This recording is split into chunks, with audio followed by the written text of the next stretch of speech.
those who know about the ceremony, the Jewish ceremony of Passover, there is a song at the end of the Seder that we say is Dayenu, which is translated, this would be enough. And what it really is even though we have this whole story of the Exodus, if God had just given us the first Moses, that would have been enough. He'd given us 2 plagues, that would have been enough. Well, I think if you had heard these 3 presentations, you don't need to hear anything more from me. That would be enough. That would tell you what an exciting institution this has remained, and why, for me, walking into the medical center every day is a thrill. But what I will try to do is give you a sense of 2 things. It's hard because while we do this every year, not the same people here every year. To give you some sense of what we look like now, but also what in particular has gone on in the last year. And the medical center, as you can see, is actually has many educational programs. While today we were honoring the 50th anniversary alumni who graduated from the undergraduate medical school, it's actually one of the smaller educational programs in the institution. We have roughly 400 medical students.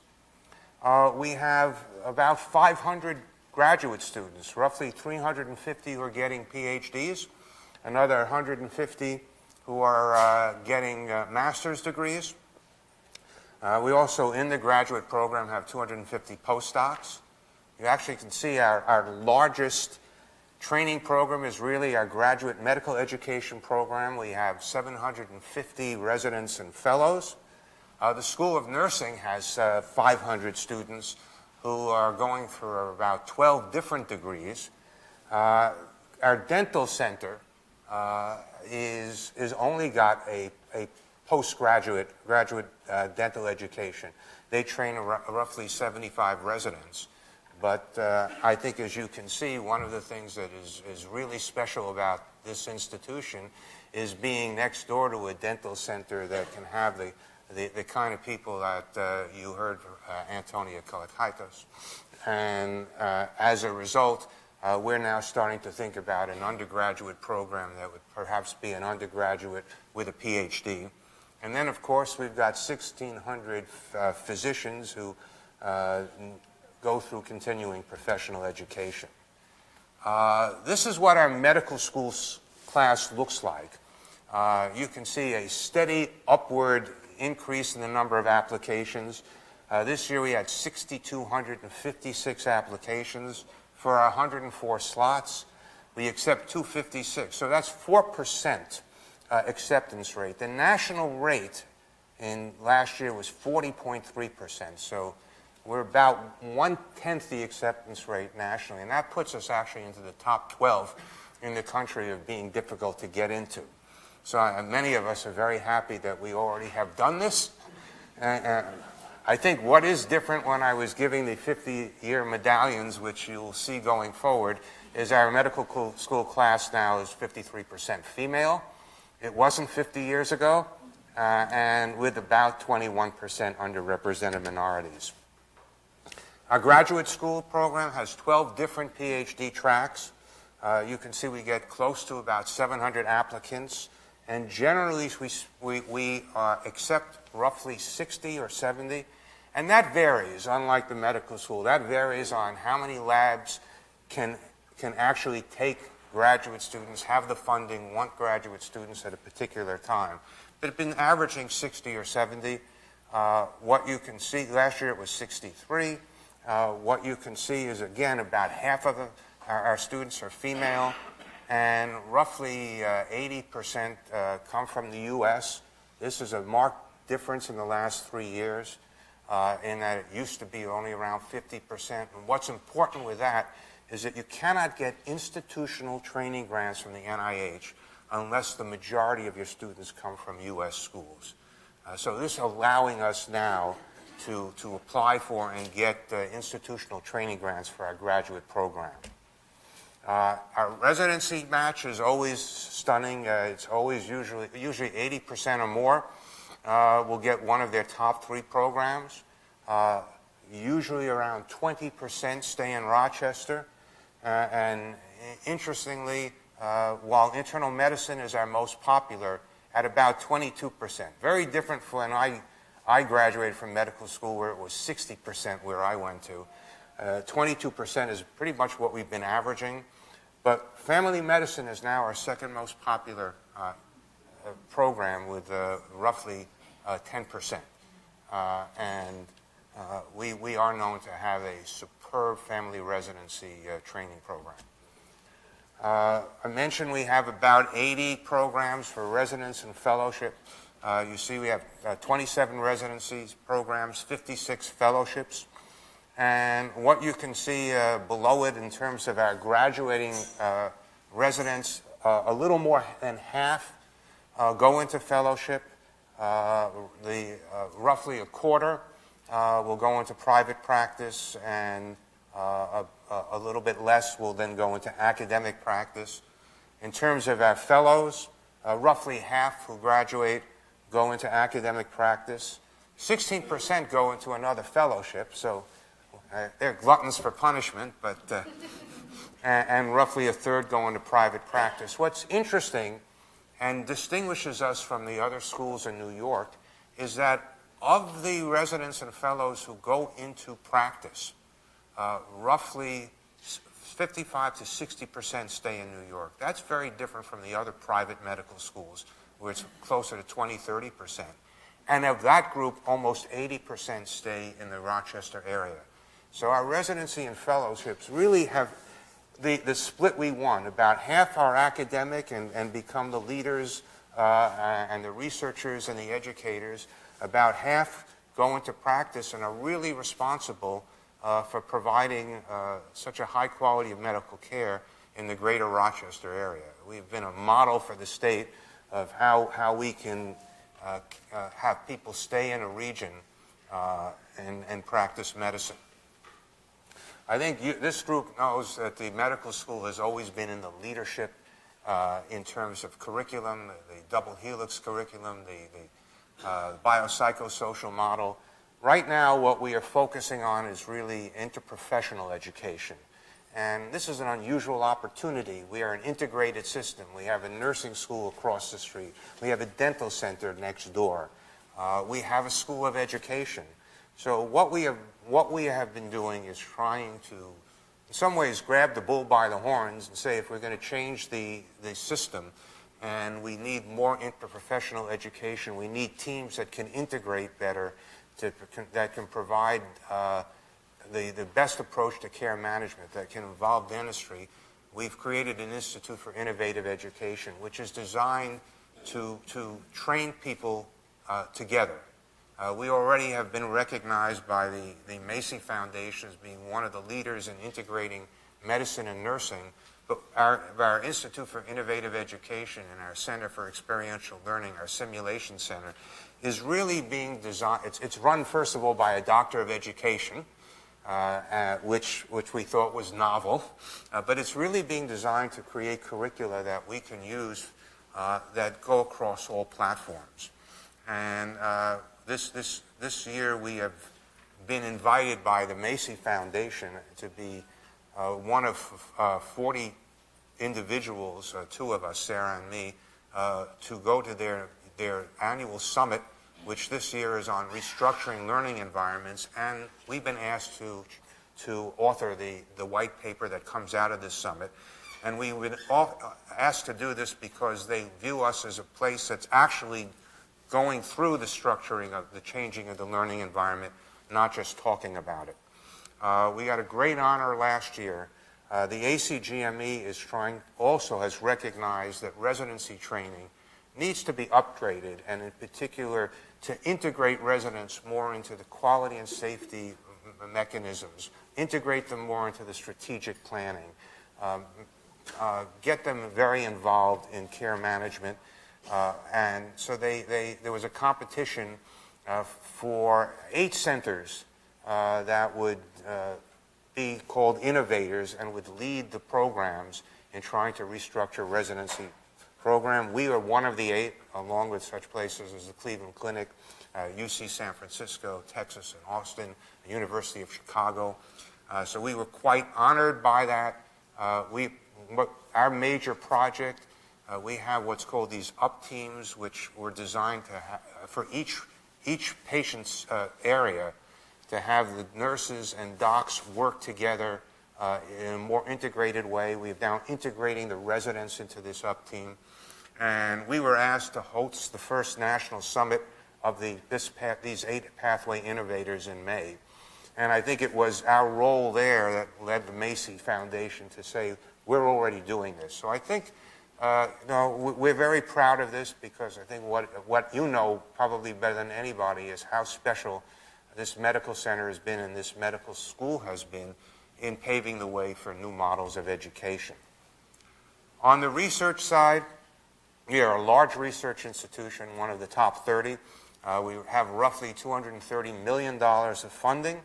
Roughly 60% of that comes from the NIH. You can see we have roughly 350 NIH grants with 275 people who are principal investigators. So it's a large research enterprise. It's what we have tried to do is, because we have 32 departments and centers, we've tried to move away from departments of research being just department-centric or center-centric, but to multidisciplinary programs that both are multi-departmental, multidisciplinary, sometimes include programs in the River campus. And you can see these programs here, several of them, particularly neuroscience and cancer, represent in the order of 80, 90 investigators in 12 or 13 departments. I think you saw today the breadth of our cancer work, in that it involves the dentistry, it involves the Department of Surgery, it involves the Department of Urology, etc. So what we're trying to do is a more integrated approach, really with 4 pillars, which are imaging, which virtually everybody needs, data science, which is a major initiative of the university, RNA biology, which really provides opportunities across every type of disease state, and immunobiology, and you saw an example of today of where immunobiology is going. We've had a lot of progress in the last couple of years, in particular in some of these programs. A couple I wanted to just give you some sense of. We had a 90 investigator retreat from about 15 departments for the Wilmot Cancer Institute, and they came up with really a strategic plan, which the goal is to get NCI designation. This is something that we lost in 1998, and I think, while we have grown our cancer program to be one of the largest clinical cancer programs in the country, and certainly the largest outside of New York City in New York State, it's a little bit, to get full recognition, we need to get NCI designation, which also allows us then to apply for certain grants that wouldn't be available. This, you see in the slide, the components of this, which including developing very strong thematic programs. When we talk about a thematic program, it's a program with 5 investigators and at least 7 NCI grants per program. You see the 4 programs that we are focusing on. We have one of the best cancer control and survivor programs in the country. So it's really our flagship there. But the other programs involve blood cancer, what we call microenvironment and immunotherapy, what David Linehan talked about today would be something like that, and hallmarks of cancer, which is another basic program in which we have investigators really trying to understand common signals among many, many types of cancer that can become an approach to treat more than one. This involves a huge investment in support, which includes investment in recruiting people, in seed funding, in producing cores, and enhancing our community engagement. One of our world-class programs is RNA biology, where we really are a leader. And again, there are approaches that can be used targeting, with RNA-based targeting, It affects every disease. We have probably one of the most outstanding investigators in the world in RNA biology, Dr. Lynn McQuat. Last year, she won when I presented, she had won the Gairdner Award, which is the Canadian equivalent of the Nobel. About a third of the Gairdner awardees do get a Nobel. This year, she received the FASEB Excellence in Science Award, was elected to the National Academy of Medicine. She's already a member of the National Academy of Sciences, is delivering the Harvey Lecture at Rockefeller. I'm going there to go to that lecture, to join her and make sure that she doesn't get stolen by Rockefeller. And she is building a program, but this is really probably our highest profile scientist at the university. A couple of years ago, we recruited John Fox from Einstein to head the Del Monte Institute for Neurosciences. And this has always been tricky because there are about 15 different departments and centers that do neuroscience. We asked him to try to coalesce this into a institute very much like the kind of matrix you see in a cancer institute. And that led to also a 6-month, 90-investigator retreat with all of these programs. And while 18 programs were presented, that group decided really that our focus in terms of additional resources, all of these programs are being supported, would be on 4 areas. The enhancement of our Alzheimer's disease research. John Fox is one of the world's experts in intellectual and developmental disabilities, and we want to enhance that and really become a national leader. The Center for Health and Technology, and I think you saw two examples of health and technology. You know, it's interesting. When we have meetings and we talk about technology, what tends to happen is people sit down and the first thing they start complaining about is the electronic medical record.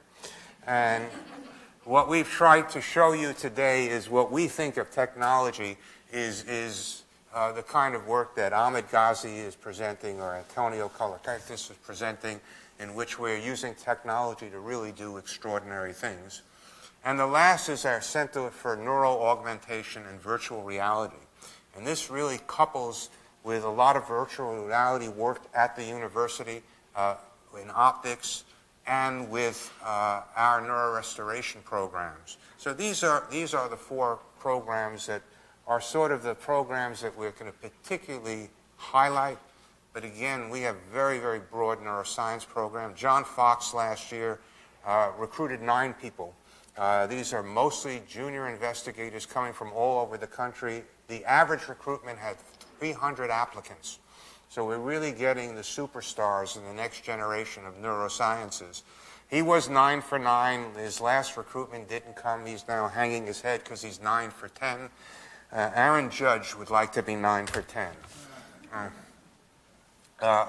One of the things I'd like to mention, and this really comes out of John Fox's recruitment and IDD, is that we just became one of 20 sites for what the NIH called its ABCD initiative. You know, the NIH is very clever with eponyms. Well, ABCD was one of the most clever.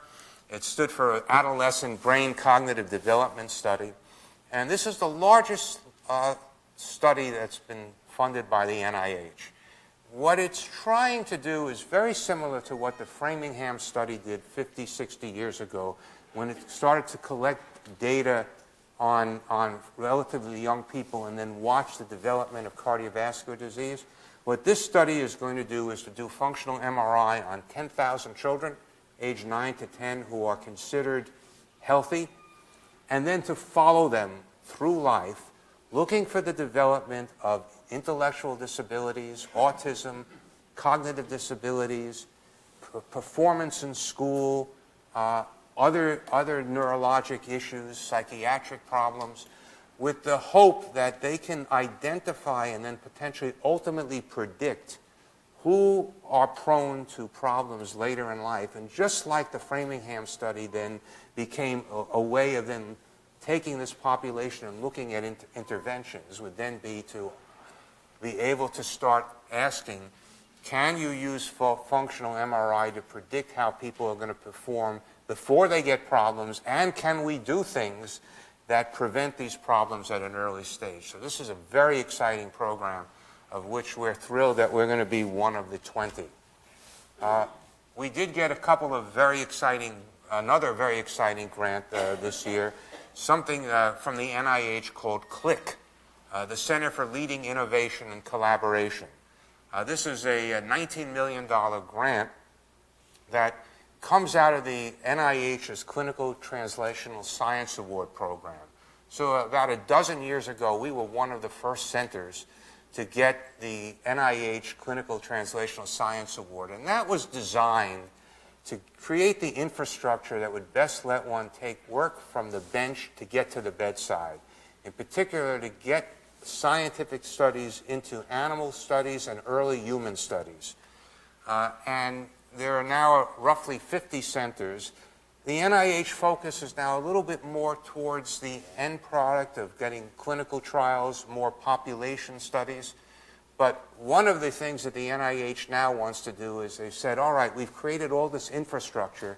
How do we get them talking to each other? That's the next step. So we want to take these 50 or so odd centers. How do we make sure that when we're doing clinical trials, one center knows what the other center is doing? When we're using innovative approaches to monitor people, when we're doing the kind of innovative work that you heard of today, how do we make sure all the centers know about it?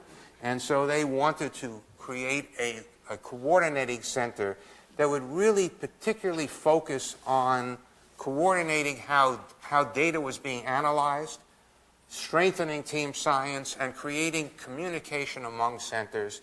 It was a competition. Only one place was chosen to be this coordinating hub. It was the University of Rochester. So again, I think this is all telling you that we continue to get really national recognition for being a place where that should be coordinating things and leading things. You have seen some of our great recruits today, but this year in particular, just to highlight a few, we have had 3 new department chairs. Paige Lawrence, who was on the faculty here, now the chair of environmental medicine. Pat Brophy, who was recruited from Iowa and will be starting in January as our new chair of pediatrics and physician-in-chief of the Golisano Children's Hospital. And Ben Lee, who started in September, was recruited from Yale to be the chief of psychiatry. I think next we will very shortly be announcing our new chief of urology, and are in the midst of doing have a new structure for our Department of Physical Medicine and Rehabilitation. We also have a new associate dean for admissions, Flavia Nove. John Hansen retired after 25 years in the job. Flavia was previously the program director for the emergency medicine residency. She is starting this year.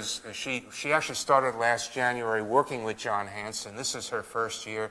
All we did was add to her, have her handle the class that's had the most applications ever. So she's getting her trial by fire.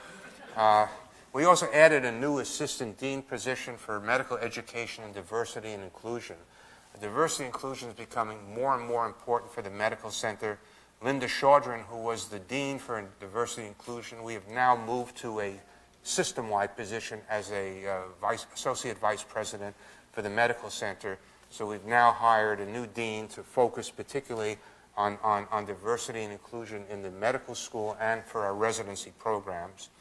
And Mike Apostolakis, who's been here, been part of the head of our intensive care units, and been one of our most respected teachers and physicians, is replacing Ray Majewski as the chief medical officer both here and at Highland Hospital.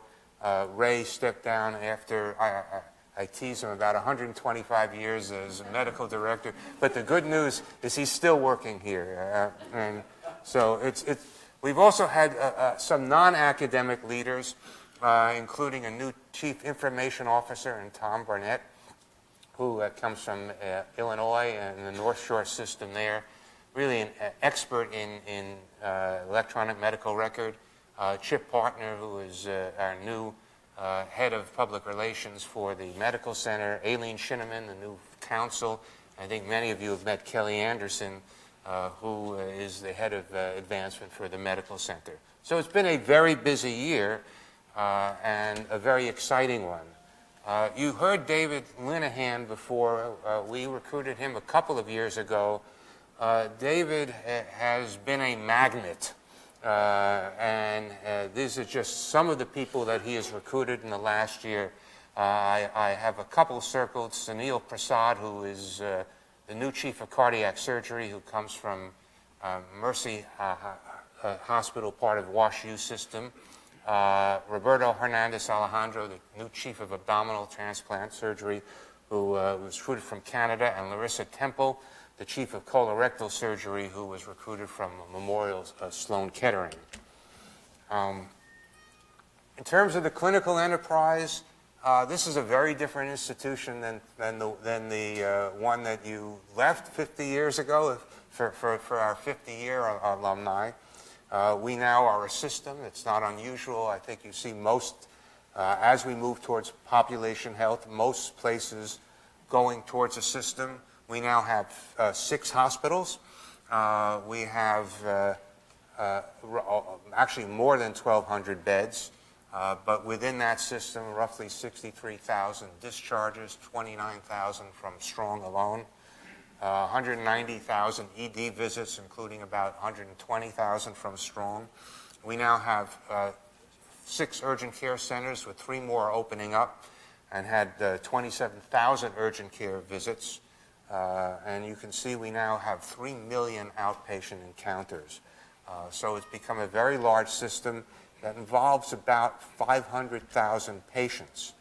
Some of the highlights this year is being part of a system. I mentioned before that our Cancer Institute has really grown. You can see on the map there, we now have 14 different sites for the Wilmot Cancer Institute. And this is not just places where we hang up a shingle. This is where we are doing cancer chemotherapy, where we're seeing patients locally. This year we opened a branch at Nicholas Noyes Hospital, one of our affiliates in Dansville. This will allow people in the whole southern tier, in Dansville, in Wellsville, and Hornell, to receive radiation chemotherapy at home. It means that it frees up space at the university, but it also allows the patients to be treated as close to home as possible. We now have roughly 6,000 cancer patients a year, which is now about 50% more than Roswell Park. So we've really grown into, and it's one of the largest programs in the country. This partly highlights why we won NCI designation. We had added another 2 stories to our, filled another 2 stories of our Golisano Children's Hospital. If any of you haven't seen it, you've got to go and take a look. It is the most gorgeous children's hospital in the country. You know, some of the incredible features for me, who had a child that was 12 weeks preemie and spent a lot of time in a NICU in which all of the kids were in one space together in Boston. The NICU are all private rooms where the family can actually stay with the kids. This year we opened up new ORs, new cardiac cath lab, new recovery rooms, with the idea that ultimately we want this to be completely self-contained as its own children's hospital. And not surprisingly, this is becoming really a magnet for trainees and for faculty. We also opened up an outpatient pediatric neuromedicine and behavioral health and imaging facility on East River Road. This coalesces all of our outpatient imaging and provides a floor for our autism clinic. This is just in some ways to show you what our regional where we are in the regional, and this includes places that are our current affiliates, which you see with our insignia. St. James Mercy, which we're managing, but which will become an affiliate within a month in Hornell. We're actually now working on a management agreement for Arnott Health in Elmira, and these others are systems where we collaborate. So we're now a very, very large network. That network includes 2,000 physicians in an accountable care network. Roughly 3/4 are specialists. Roughly 1,200 are full-time physicians at the university, but the other 800 are private physicians, and we are now working as a network that cares for 500,000 lives. So it's a very, very large program.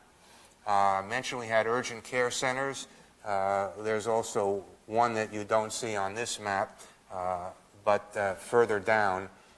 But you see the ones in blue are sites that we've opened, 4 of them in the last 2 years, and 3 more that will be opening this year in yellow. But to end, our success rate in growing our network and growing our faculty group has created a problem.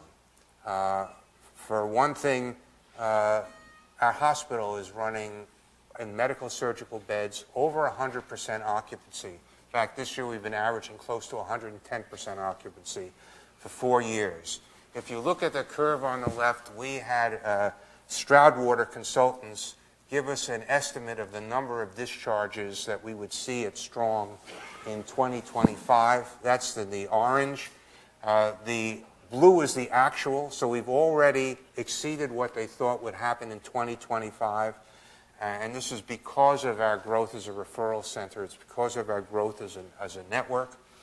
Again, it's driven by the incredible increase in outpatient encounters. And this, again, is by growing our system, but also by a lot of success in our faculty group and in our accountable care network in improving access, making it easier for people to use the system. And you can see this growth in the ED. And so while what we are now planning to do, and I've spent a lot of this week talking at various board meetings, what you are going to see is that we are proposing to build in the future a large modern facility to try to orient you. What you see in the colored part is right next to our emergency room. So actually, I can probably do it here. I have a pointer. Yes. So this is Elmwood Avenue. This is our current emergency room. This is the oval. It's Jackson Drive. This is the parking lot. The dental center is here. What we're proposing is to build a new structure that would be essentially the new entrance to the medical center. It would expand the emergency room, almost triple the size, include an urgent care center, include an urgent dental care center, because one of the largest usage of emergency rooms is for dental pain and in dental emergencies, so we'd have a separate dental center, and then 5 patient floors. What that would allow us to do is not only expand the number of beds, but it would also allow us to convert to all private beds, which is increasingly becoming the state of the art. This is going to be a long-term project, but we will start work on this probably next year.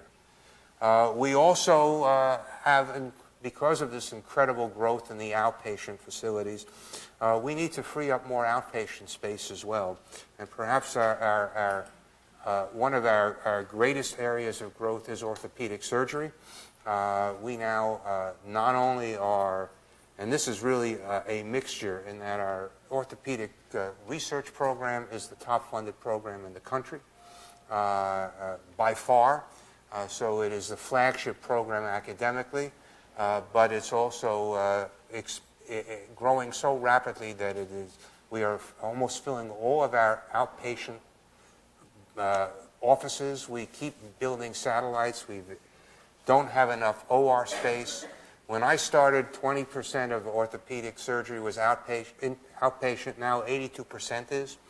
So what we are planning to do is to build a new facility that would not only be a standalone orthopedics, not inpatient, but outpatient facility that would expand, would include the operating rooms, would include the physical medicine and rehabilitation, but also our signature sports medicine program, something called CHAMP.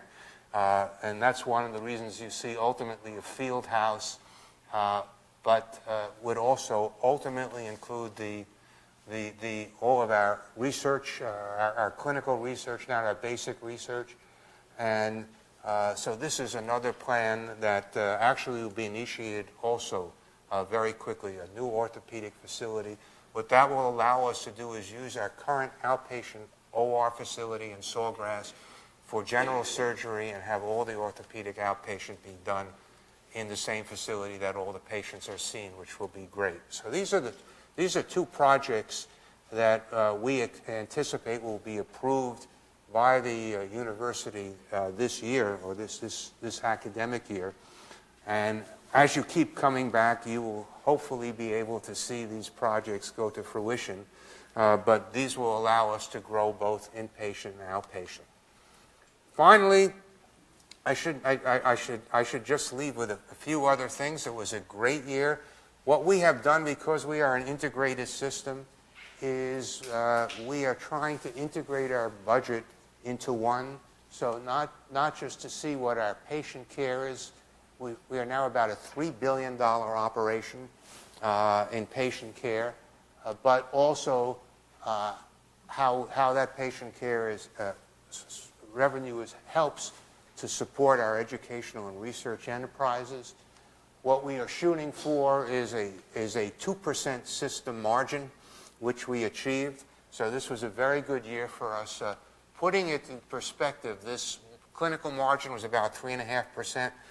Yesterday, when I was presenting to our Health Affairs Advisory Committee, Becker's just came back with a report of 6 hospitals, 4 of which are systems very close, near and dear to us, including Hopkins, Geisinger's, both of which are $2 billion systems, and UPMC, which is a $14 billion system. They had margins of about 2%. We had about 3.5%. So we're quite healthy as a clinical enterprise, and I think the point of this is that allows us to continue to support the growth in our educational and research missions and to move forward. Lastly, in advancement, last year URMC raised about $50 million in cash, about $55 million in commitments. You can see our fundraising goals for next year. About 10% of this money is in our annual program, and I think that this is important because a lot of the things you've seen today, we spend about $100 million to invest in our research programs, in our educational programs. About 60% of that comes from our clinical enterprise. The other 40% comes from our endowment and our philanthropy. So it's that philanthropy that is allowing us to do the wonderful things that you've heard about today and seen today. And I'd like to end just by again congratulating our awardees yesterday, including awardees for our Humanitarian Award, our Alumni Service Award, the Wilder Award, the Dean's Medal, our Distinguished Alumnus Award, and our Alumni Achievement Award. So I hope that this gives you some sense of what your institution looks like and where we're going. And I think there's a dinner now, a lunch for you now. I hope you enjoy that lunch and hope you have a wonderful time. Please do see what's going on in the medical center. It's exciting.